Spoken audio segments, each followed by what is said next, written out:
Did you get it? It was a hard one. Oh, that's what she said. Anyway, sticky toffee pudding starring Boris Johnson apparently. I promise this video will be less annoying than my last one. Yeah, I hope you like it. Okay, get rid of your cryptic clue, and then we need a large mixing bowl, some soft brown sugar and some dairy-free margarine. Very nice. Give it a mixy. Hang on a sec. Let's take a closer look. That's better.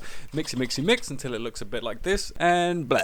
Set that aside, and then a few dates, which I'm in desperate need of. Grab little bunches and chop them as fine as possible. Chop. Then give it the old pow, until you got something that looks like that. Grab it all up and boom. Okay, so we're going to need 202 milliliters of non-dairy milk. I'm using almond, but any is fine. And then we're going to need precisely 3 or 4 teaspoons of vanilla essence onto the hob. Turn that light on, cover that reflection, and put this on a medium-high heat until it's simmering. While I wait for that, I'm just going to quickly check my subscriber count didn't drop below 100,000 due to my annoying 100,000 video special. That would be embarrassing, wouldn't it? How are the dates doing? Oh, goodness! Turn the heat down a bit, give that a stir, and we just want to get the dates nice and soft with a kind of chopping and stirring action until they look like brown porridge. Okay, great. That goes into our mixing bowl. Get all that incorporated, and then we need some self-raising flour, 1 teaspoon of baking soda, and some medium chopped walnuts. Put the bowl on top of the walnuts and then wait for the knife to disappear.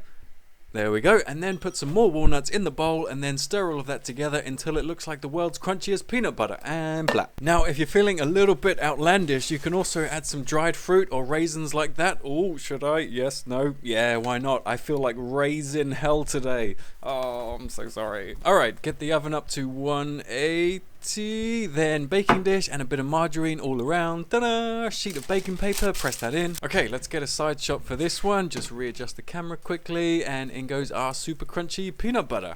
Nice. And then smooth all of it out until it's nice and even and into all of the corners. Oh, it looks delicious. Grab that and then into our preheated oven. Let that cook for about 30 minutes. Man, I love it when these oven shots work out. Okay, let's take a look. Oh, a bit steamy. That's okay. Now we got to test it to see if it's properly cooked. So grab a toothpick or a small knife and just give it a little stabbing. The toothpick should be completely dry when you pull it out. I'm not sure. Let's try the knife.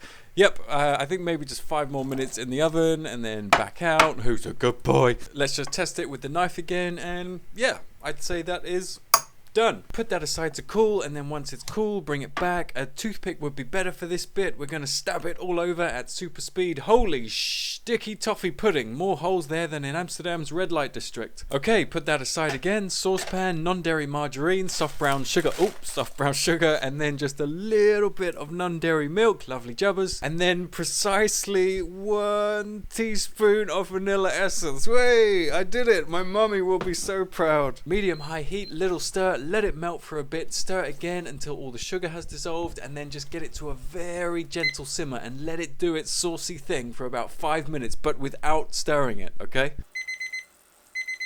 Well done if you managed to resist the temptation to stir. Last mix, and then we're going to pour about half of this all over the pudding, of course trying to fill as many holes as possible before we get married, and trying to get an even coating without just letting it all run to the sides. Use the back of a spoon to spread it out, and I'm going to add just a little bit more to the middle just to be sure, get it all soaked in, and then stand back and admire the glistening masterpiece that you've just created.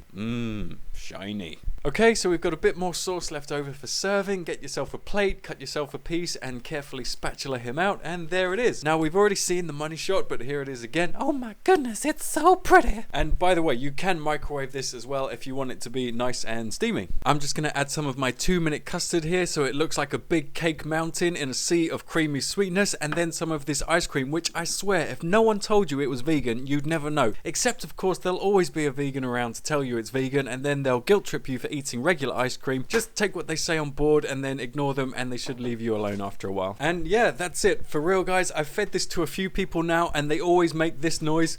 Oh, in a good way, of course. Oh, and you can freeze it too if you like, except you won't be able to because you'll have eaten it all already because it's just that good. What do you think, Boris? Well, it looks bloody delicious. Oh, thanks, Boris. Hey, it looks like the pudding kind of likes you too. Look at that, it got you right in the eye. Oh, it's brilliant. I bloody love it. Okay, toodle pip.